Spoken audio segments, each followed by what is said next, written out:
वकील साहब कितना टाइम और? डिवोर्स पेपर्स अब तक कोर्ट में सबमिट हो जाने चाहिए। आप लोगों को समझ में क्यों नहीं आ रहा है कि मुझे अयान और तनु के डिवोर्स की बहुत जल्दी है। अगर थोड़ी भी देर और हुई तो बहुत बड़ी गड़बड़ हो जाएगी। सर मैं जानता हूँ आपको जल्दी है, लेकिन जिस जज के पास ये केस था वो छुट्टी पे चले गए थे, अब आए हैं। आप चिंता मत करिए, मैं जितना जल्दी हो सके करवाता हूँ। ये डिवोर्स तनु को हराने के लिए मेरा सबसे बड़ा हथियार है। अगर ये नहीं हुआ तो मेरा गेम मुझ पर उल्टा ही पड़ जाएगा। जी वकील साहब, आपने पेपर्स तो संभाल कर रखे हैं ना? जी, आप टेंशन मत लीजिए, पेपर्स मेरे लॉकर में सेफ है और वो एड्रेस को लेकर जो आपको डाउट था वो भी मैंने क्लियर कर दिया है, सब ठीक है। कौन सा एड्रेस का डाउट? आपने सिद्धार्थ जी को भेजा था ना पेपर्स पर एड्रेस चेक करने के लिए, जब आप किसी गांव में थी।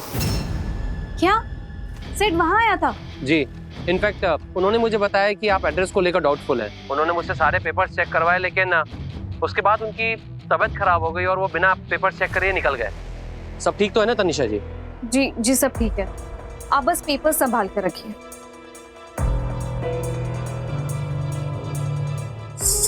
लॉयर के पास क्यों गया था और उसने मुझे क्यों नहीं बताया?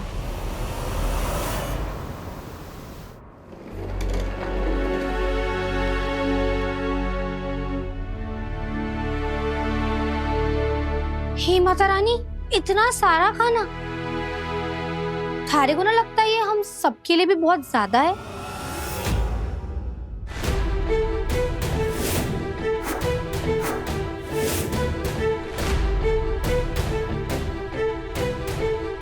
देख के रहे हो भाई साहब, अब ले ही आए हो तो परोस दो। सबने सबने भूख लगी होगी ना।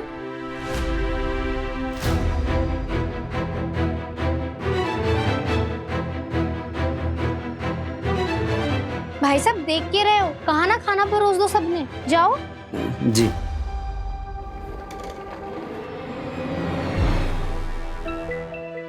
जीजी क्या हुआ, सब ठीक तो है ना? अरे छोटी, मारे को क्या होगा? चल आजा, खाना खाते हैं, बहुत भूख लग रही है। अरे आप लोग प्लीज टाइम पे आ जाइएगा, नो डिलेज, ओके? समझ में आई बात? न्यूज अरे अगर न्यूज मैं आप लोगों को दे दूंगा तो प्रेस कॉन्फ्रेंस का क्या मतलब हुआ? ऑफ कोर्स मैं तो रहूंगा ही ना, सारा अरेंजमेंट मैं ही संभाल रहा हूँ। हाँ भाभी, आप कल आएंगी तो पता चलेगा ना कि किस बात का सेलिब्रेशन है। आइएगा जरूर, मिलते हैं कल। टाइम पे आ जाइए ना सिर्फ। जी हाँ हाँ, सब देख लेंगे हम।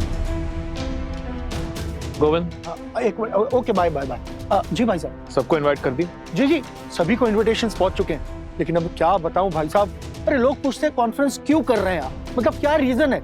कुछ लोग तो ये भी कह रहे हैं कि अभी कुछ महीनों पहले तो आयान और तनिषा की शादी हुई है, कोई गुड न्यूज है क्या? कल के प्रेस कॉन्फ्रेंस में आपको सब कुछ हैंडल करना पड़ेगा। इस मैटर को जे से बेहतर और कोई हैंडल नहीं कर सकता।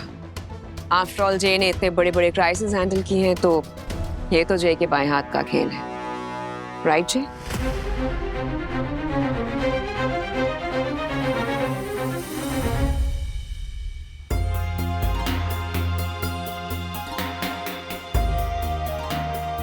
कितनी बढ़िया खुशबू आ रही है ना माँ, ये 5 सितारे होटल के खाने की खुशबू से ही मेरा पेट भर गया।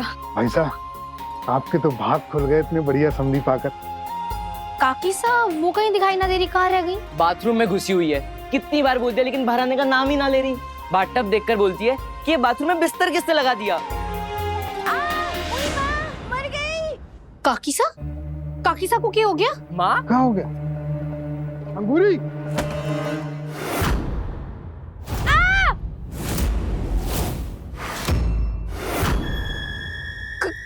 काकी साहब ये हाल बना रखा है तेरे अपना? ये क्या बालों का पहाड़ बनाया हुआ है? कैसी बातें कर रहे हो? मैं नहाने गई थी अंदर, गर्म पानी का नल खोला, गर्म पानी ज्यादा गंदा था, मेरे बाल ऐसे हो गए। थे लोग खड़े खड़े मुंह के देख रहे हो, मेरे को बताओ क्या करूं अपने बालों का? कल जल से मैं कैसे जाऊंगी? अब कुछ ना हो सके, यही होगा लालच का फल। मेरे को तो बताओ मैं। अरे काकी थे इतना सर मत दुखाओ, वो कल पार्लर वाली आवेंगी ना, वो कुछ ना कुछ करके सब ठीक कर देवेंगी। तू ही मेरा लाडू रानी है, तूने कितना अच्छा दिमाग लगाया है। बिल्कुल सही, मैं ऐसा ही करूंगी।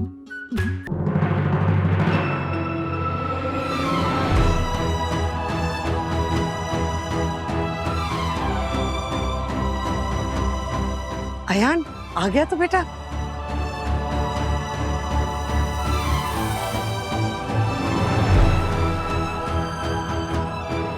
सब ठीक से सेटल हो गए होटल में? जी दादी, बाबा ने इंतजाम इतने अच्छे करवाए थे, सब लोग देखकर खुश हो गए।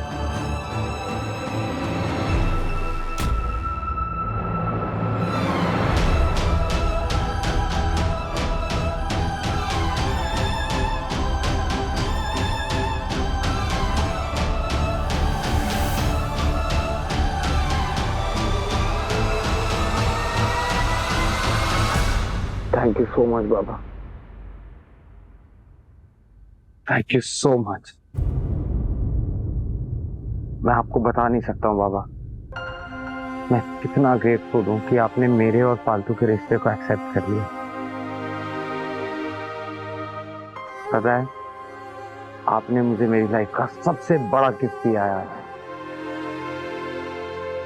अब आज तो आप मेरी जान भी मांग लेंगी ना, तो हंस के दे दूंगा। थैंक यू बाबा।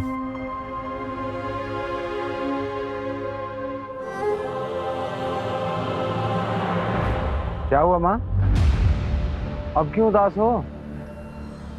अरे अब तो बाबा को भी कोई ऐतराज नहीं है, आपको तो खुश होना चाहिए।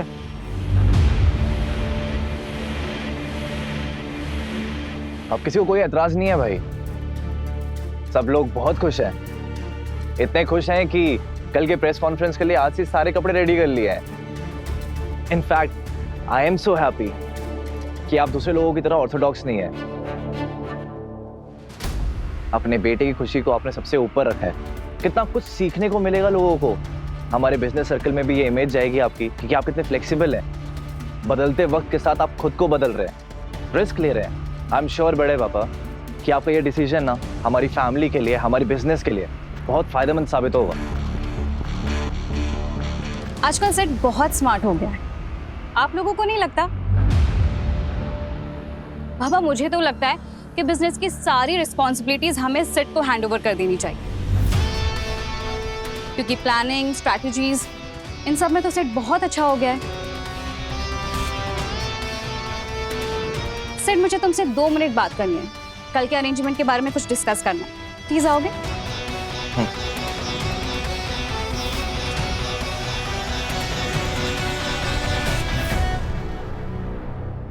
जा बेटा, तू भी फ्रेश हो जा, थक गया होगा ना।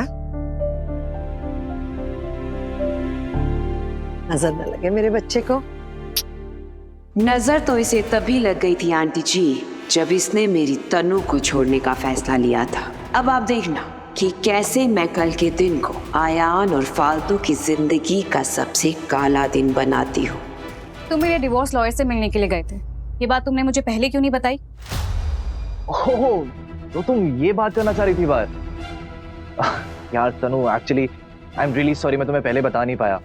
बट डॉक्यूमेंट साइन करते ही तुम इतरपुर के लिए चली गई और मैं तुम्हें डिस्टर्ब नहीं करना चाहता था। लेकिन मुझे टेंशन इस बात की भी थी कहीं कोई डॉक्यूमेंट्स पे गलती ना हो और तुम्हारा डिवोर्स और डिले हो जाए। वैसे भी तुम पहले से ही आयान भाई से दूर जाने का फैसला लेकर इतनी तकलीफ में हो, और अगर ये मामला और खिंच जाएगा तो तुम्हारी तकलीफ और बढ़ जाएगी। और ऐसा मैं अपने बेस्ट फ्रेंड के साथ कैसे होने दे सकता हूँ? मैं जानती हूँ सर, तुम मेरी केयर करते हो, लेकिन ये बात तुम मुझे बता देते। जब मुझे बाहर से पता चला तब मुझे समझ में नहीं आया कि मैं रिएक्ट कैसे करूँ। I am sorry. वैसे लॉयर के ऑफिस में तुम्हारी तबीयत खराब हो गई थी, क्या हुआ? तुम ठीक हो ना? वो यार पता नहीं, अचानक से सफोकेशन होने लगी थी, सांस नहीं आ रही थी। But I am now completely fine and I am so happy for you Tanu. Really? हाँ ऑफ कोर्स, तुम इतनी स्ट्रांगली सारी मैटर को डील कर रही हो। थैंक्स सिड, पर मेरी एक रिक्वेस्ट थी तुमसे। मेरे डिवोर्स से जुड़ी मैं हर छोटी से छोटी चीज खुद हैंडल करना चाहती हूँ, तो प्लीज तुम इस मैटर से दूर रहो। It's a request. अरे रिक्वेस्ट करने की क्या जरूरत है तनु, आई कंप्लीटली अंडरस्टैंड। वैसे मुझे पता चला है कि कल के प्रेस कॉन्फ्रेंस का आइडिया तुमने ही बड़े पापा को दिया है। Oh, you are such a strong woman यार तनु, हैट्स ऑफ। वैसे तुम्हारा प्लान क्या एग्जैक्टली? नहीं, अगर तुम मुझे बता दोगी तो मैं कल के प्रेस नोट्स रेडी करवा दूंगा। डोंट वरी सिड, मॉम ने सब देख लिया। वैसे भी तुम पर ऑफिस की इतनी रिस्पॉन्सिबिलिटीज है तो मैं तुम्हें और परेशान नहीं करना चाहती। वैसे कल टाइम पर आ जाना सिड, लेट मत होना। ओके? ओके।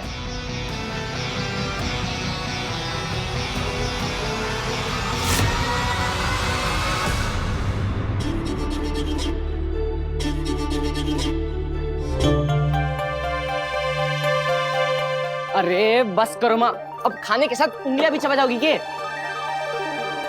अब सबका खाना हो गया हो तो हमारे को थे लोगों से कुछ जरूरी बात करनी थी।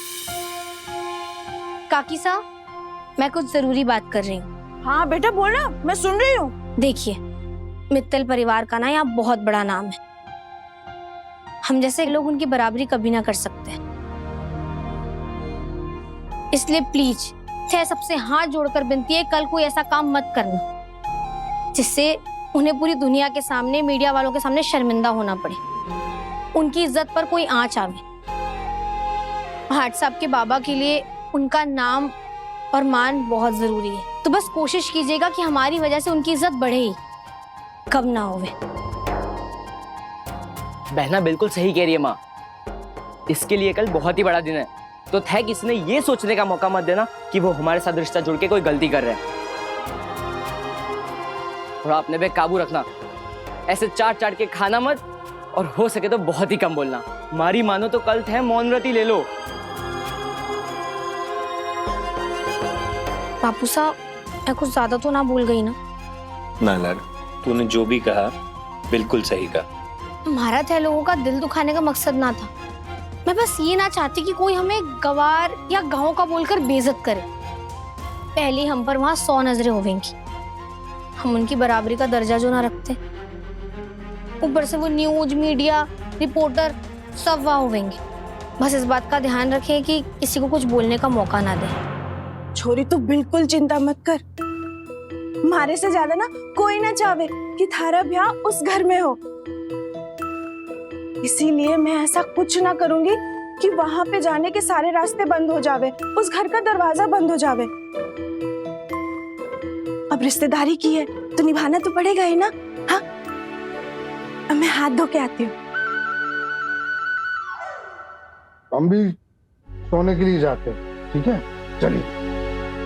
अरे बापू साहब एक सेकंड, मैं भी चलती हूँ, उनको जरा फोन करके आती हूँ, बोलती हूँ कि सब ठीक से पहुंच गए। लाडू, तू बहुत किस्मत वाली है बेटा। हमारे यहाँ तो अच्छे लड़के ना मिलते, वहीं एक ऐसे जीवन साथी का मिलना जो सिर्फ तुम्हारा साथ ना दे बल्कि तुम्हारे सपने पूरे करने में तुम्हारा साथ दे, ये बहुत बड़ी बात होती है बेटा।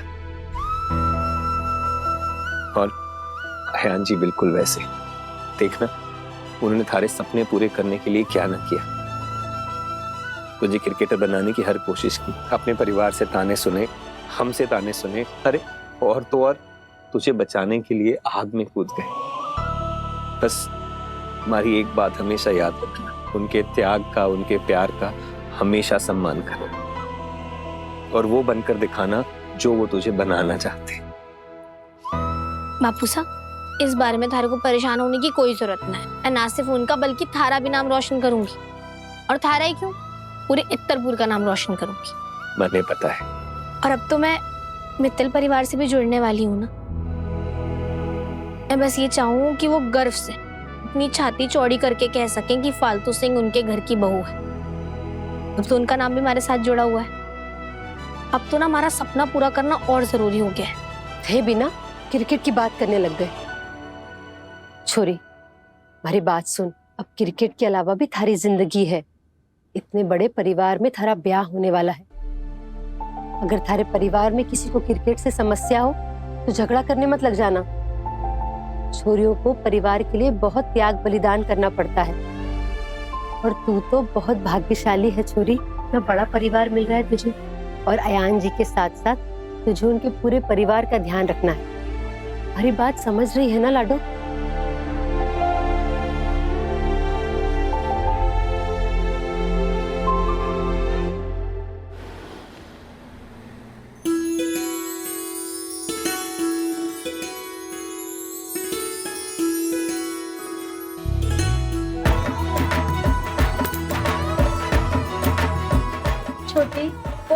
प्यारी लग रही है। बिल्कुल।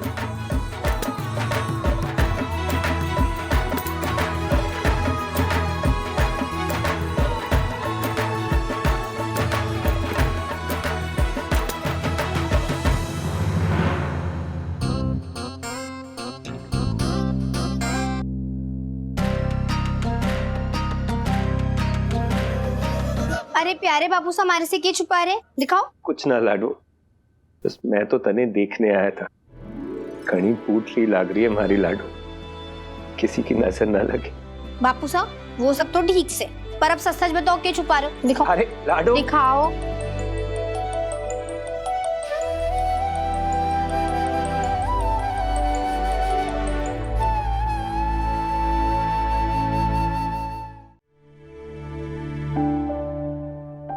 ये थारे बापू सा ने थारे लिए बनवाया था। जब तू छोटी थी ना, सोचा था थारे ब्याह में देंगे। इत्तरपुर से भी इसको यहाँ तक इसलिए लाए, पर थारे ससुराल वालों ने तो पहले से इतना सब कुछ दे दिया है, इसमें तो ये छिप ही जाएगा। लाडो ला, इसे वापस कर दे मने। क्यों दूं वापस? जब मार ले लाए हो तो मैं इसे जरूर पहनूंगी। लाडो हमारी बात समझ बेटा, तारे सासरे वालों ने इतना कुछ भेजा है थारे लिए, इन सब कीमती चीजों के सामने ये माला कैसी लगेगी? बापू सा ये थैल आए हो ना हमारे लिए, तो ये हमारे लिए दुनिया की सबसे सुंदर और कीमती चीज से। अब चाहे थे कुछ भी कहो, दुनिया वाले कुछ भी कहे, ये हमारे लिए हमारी जान से भी ज्यादा बढ़कर है, और इसे मैं आज जरूर पहनूंगी।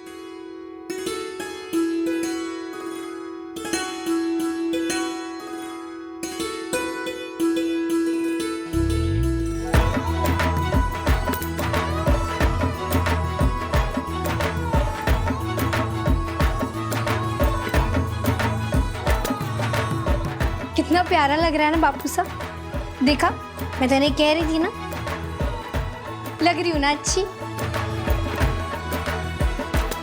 मैंने कहा ना, घड़ी पूछी लग रही है तू। जीती रहे हमारी लाडो, हमेशा खुश रहे। क्या करियो मां, रुको, हमारी बात तो सुन लो। कैसी लग रही हूँ मैं? लग रही हूँ ना अमीर शहरी मैम?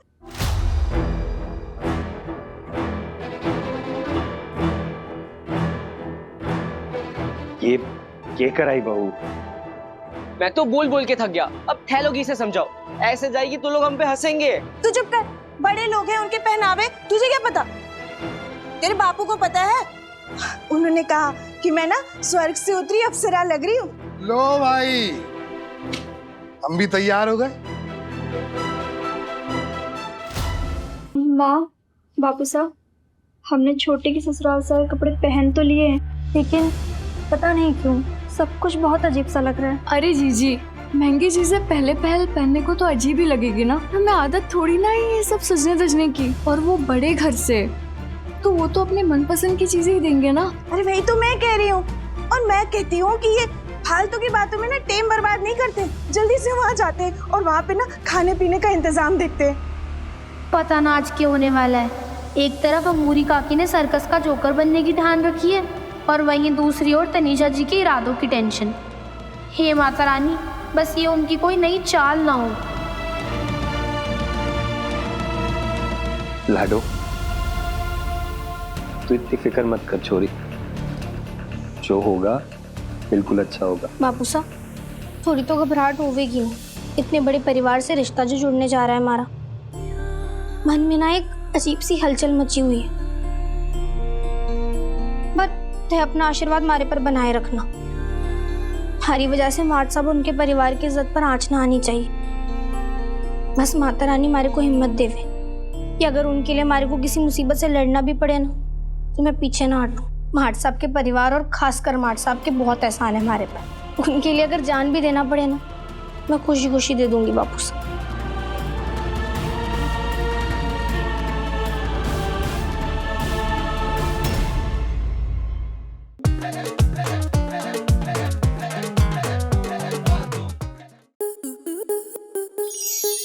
स्टार प्लस के ऐसे ही और बेहतरीन लम्हे देखने के लिए सब्सक्राइब करें हमारे YouTube चैनल को।